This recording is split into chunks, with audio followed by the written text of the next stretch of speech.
Long ago, on a still afternoon, when the world was green and the sky was blue, a shepherd and his son were tending their flock, as they often did, in the shade of some tall rocks on top of a high ridge. Being a shepherd suited the boy, as it gave him time to think about elves and gnomes and pixies and goblins. For the boy was a dreamer. What do you think, lad? Rabbit pie or vegetable stew? But the boy did not reply. He was daydreaming about a magic spell that had to do with a witch's cauldron and an enchanted princess. Pay attention, lad. Oh, sorry, Father. Did you ask me something? Oh, it wasn't important. I was only trying to make conversation. What was it that you wanted to know? No matter, no matter. We'll find out soon enough. Oh, it's very nearly supper time now. You might run down home, in fact, and tell your mother to set the table. Very well, Father. Hurry now, and don't dawdle to play at sword fights with the innkeeper's rowdy lads. I don't play at sword fighting, Father. And don't stop to pick flowers on the way down, either. Oh, sorry, Father. Ooh. I wonder what we will be having for supper tonight. Rabbit pie or vegetable stew? Or vegetable pie or rabbit stew? But the boy's thoughts were on other things. Winged horses and one-eyed ogres. Crocks of gold at the ends of rainbows. Wishes granted by genies released from bottles. Daydreaming again? Said the boy's mother when he couldn't remember why his father had sent him home. Never mind, I've no time for your foolishness now. The table's not even set for supper yet. There'll be your father home in less than an hour. But the boy's mother was wrong. His father would be home in much less than an hour.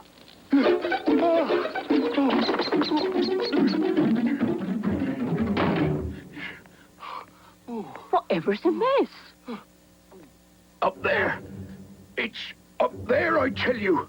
Then he went on to explain that while he'd been sitting up on the rocks in his usual spot outside the cave, there had come from inside the most awful snuffling and snarling and moaning and groaning and downright ranting and roaring that he had ever heard in his entire life. Snuffling and snarling, moaning and groaning, ranting and roaring. Well, I never. I shouldn't worry, Father. He's only a dragon. Dragon? Why, dragons bite folks' heads off. Not always, said the boy, who knew about such matters, having met many wild and wonderful creatures in the world of his own imagination. Some of them are quite nice. I'll go up there if you like and find out exactly what it is. You don't know such thing. I'm not having you coming back here with your head bitten off. Or worse still, being swallowed whole and not coming back at all. Somebody's got to go, Father. You wouldn't want the flock to be eaten either. The lad's right, wife. And so, at next morning's cockcrow, while the village was still abed, the boy set off, not stopping on the way to pluck wild flowers. Although the temptation of some early morning mushrooms proved too much for him, but he dallied no longer than a moment. And only several moments after that, he arrived outside the cave. Oh, I never knew dragons purred. We live and learn. Hello, boy. Hello, dragon. Did you hit me or bung stones or squirt water or anything? I won't have it, I tell you. Oh, I wouldn't do anything of the kind. Oh, do you like mushrooms?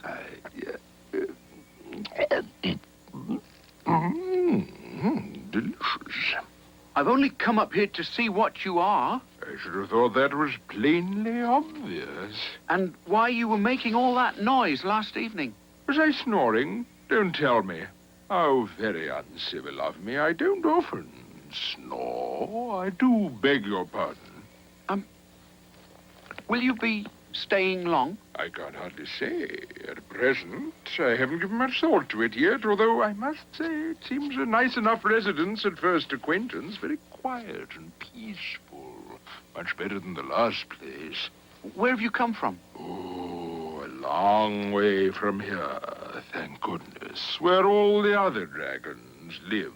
But I just had to get away from them, you know. Why was that? You know what dragons are, so active and earnest and all that, always rampaging and skirmishing and scouring the desert sands and pacing the margin of the sea and chasing knights all over the place and being chased and going on, generally. Whereas I like to get my meals regular, and then to prop up my back against a bit of rock and snooze a bit. I've got such an active mind, you see. It's always occupied with something. What's it occupied with? Did you ever, just for fun, try to make up poetry? Verses? That kind of thing? Of course I have, lots of times. But mostly in my head. They don't go in for poetry much in our village. They didn't go in for poetry much where I came from, either. I say, I am exceptionally glad I met you. Sort of kindred spirits.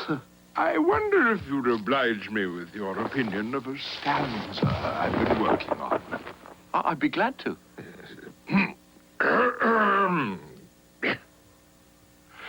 There once lived a prince among dragons. An exquisite dragon was he. He was not quite green and hardly blue, but greeny blue, just like the sea. I like that. Good. That poem is not only by me, boy. It is also about me. It is an autobiographical poem, and you don't get many of them to the groat, I don't mind telling you. It's very good. Thank you. Would you care to hear another poem? Oh, yes, please. But not just now, if you don't mind. I've got to go back and explain about you to my parents. Bring them along with you next time. I'll recite a few verses for them, too. Ask the entire village up. The more, the merrier. I'm not sure they'd come. I'm not sure they'd quite understand. Or even let you stay here if they knew about you. Why, ever not, indeed. You are a dragon, after all. And they'll say that makes you a scourge and a pest and a baneful monster. You are an enemy of the human race. Absolute and utter taradiddle, boy. Haven't got an enemy in the entire world. There's a dragon on the downs! There's a dragon on the downs! It's inside the cave, snuffling and snarling, moaning and groaning and ranting and roaring. Is it fierce and scaly? Is it sharp-toothed and needle-clawed? That's all we need. A dragon. Dragons are the worst possible kind of creature a village could be pleased with. Oh, I'll say they bites your head off, dragons do. They bite your head off, and then they chews it up. They bite your head off. They chews it up, and then they swallow the rest of you down whole. Sitting up there now, biting folks' heads off. I'll be bound. Chewing them up. Crunch, crunch. Swallowing the rest of them down whole. Arms, legs, bodies, all at one go. But it really isn't that kind of a dragon. It's a friendly dragon. It's no good just standing here and talking about it. Something needs to be There's done. only one thing needs to be done with any dragon, neighbors, and that's kill it. No, no. Put it down. How do you put down a dragon?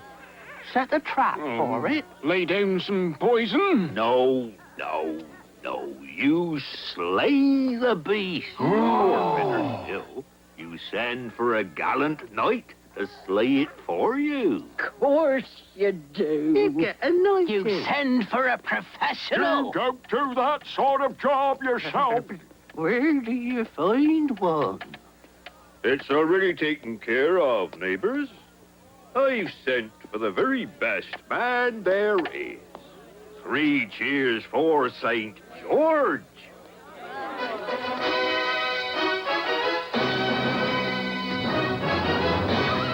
Where is the scurvy beast? I'll put it to the sword. Please listen to me. Hip, hip, hooray! Hip, hip, hooray! Hip, hip, hooray!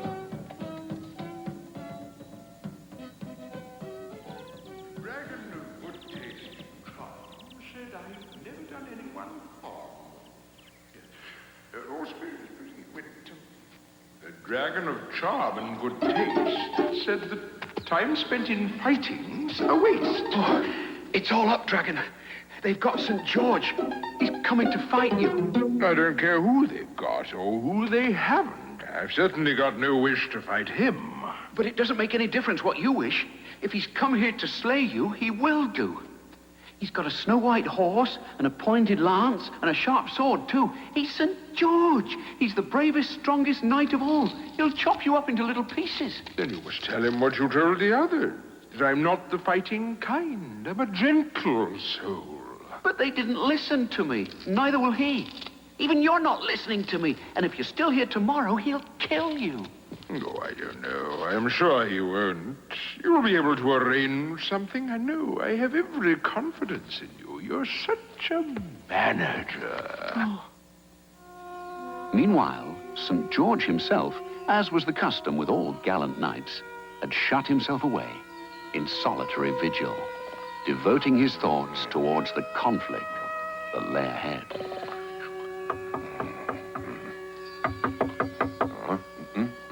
Who stands without? May I come in, St. George? I'd like to talk to you about the dragon. What is it, boy? Now, don't be afraid. Am I to wreak a quick revenge for you, huh? Another tale of misery and wrong, I fear me. Of whom has the tyrant beast bereft thee? Thy father, mother, sister, brother?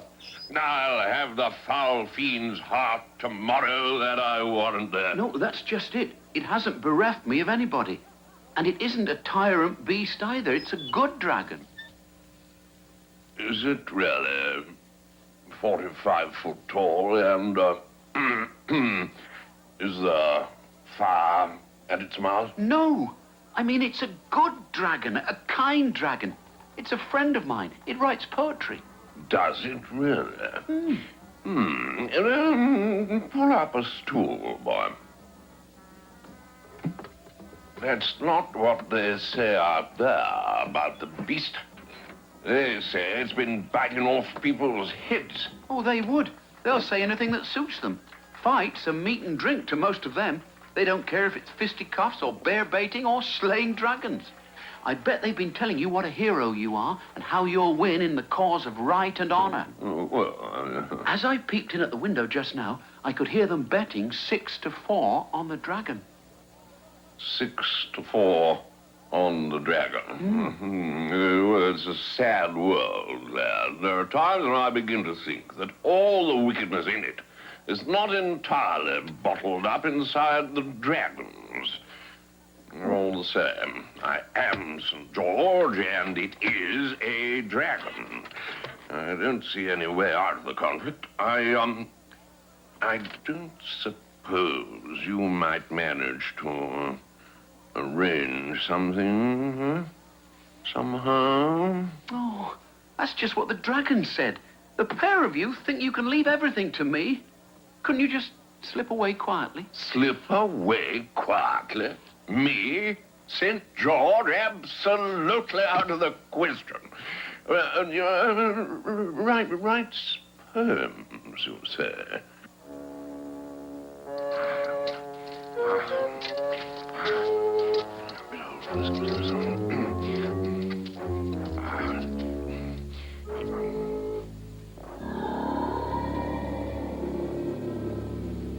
I've brought someone to see you, dragon. This is St. George. St. George, let me introduce you to the dragon. So glad to meet you, St. George. How do you do? Oh, this is devilishly irregular. Beast, my young friend here tells me that you've little stomach for the forthcoming noble encounter. Huh? If you're referring to the brawl that's been proposed, none whatsoever. Shame on you. If you've no objection, I should rather like to recite for you a few verses I've composed on the subject of violence in general. But there isn't time for that. And if you would only come out and admit it, you'd tell him you're not much looking forward to it either. Not much looking forward to it. How dare you, boy? Ask some million whether I've ever ducked out of a scrap. Why, it's not for this touch of rheumatism in my elbow and the twinge of arthritis in my knee joint where my armor lets the wet in. But fight I must. I am St. George. And if you're afraid to face me, monster, you must run away. Abscond? From here? I shall do nothing of the kind. Why should I? I've done nothing wrong. I happen to like this cave. I live here now. This is my home. Odds Bodkin's tyrant beast, then thou shalt have to fight. You shan't. But you can't just stand there when I come at you on the field of conflict.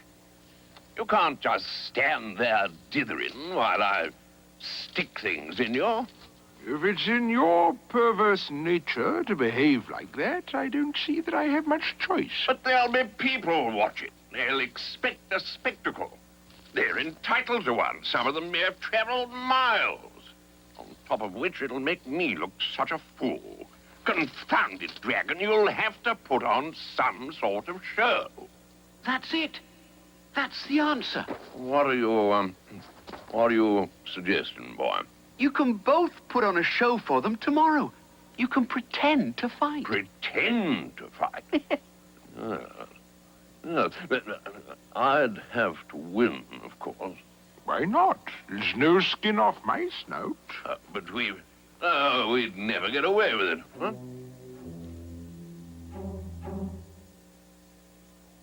The next day dawned as bright and clear as any public holiday deserves.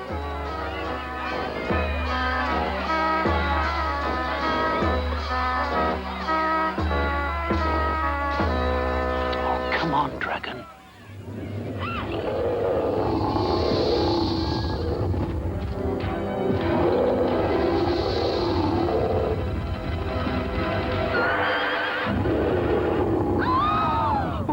Oh, well done, Dragon.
No, steady this my knee.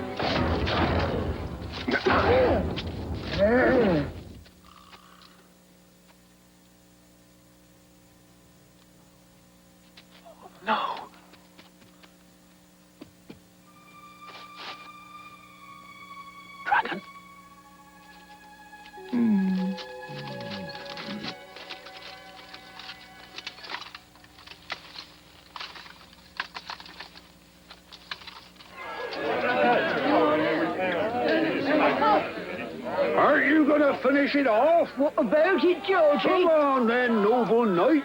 Light off its head. Pay it back for swallowing folks down It hole. hasn't swallowed anybody, not a single person. Well, it might have done. Given half a chance.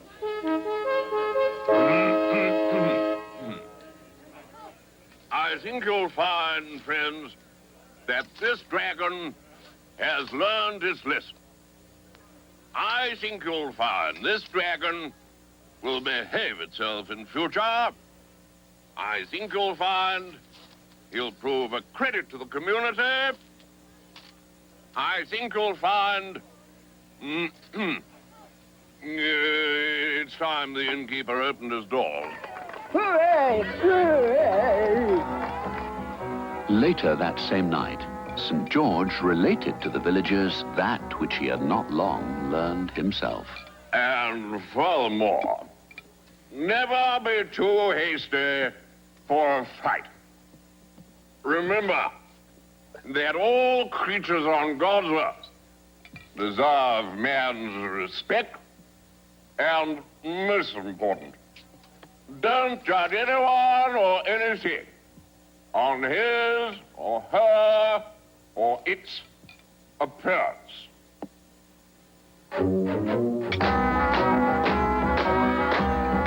Then the feasting and rejoicing went on hour after hour. Tankards were filled, songs were sung.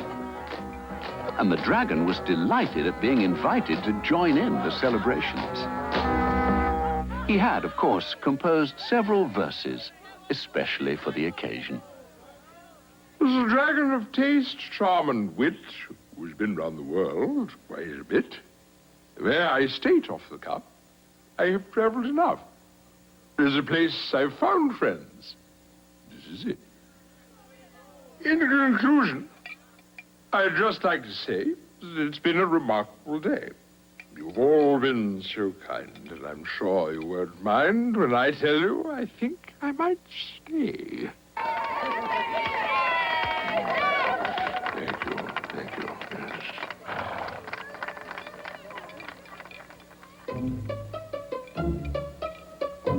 But all good parties have to end. Come along, old friend. It's getting late. We'll walk you up to your cave. We'll see you home.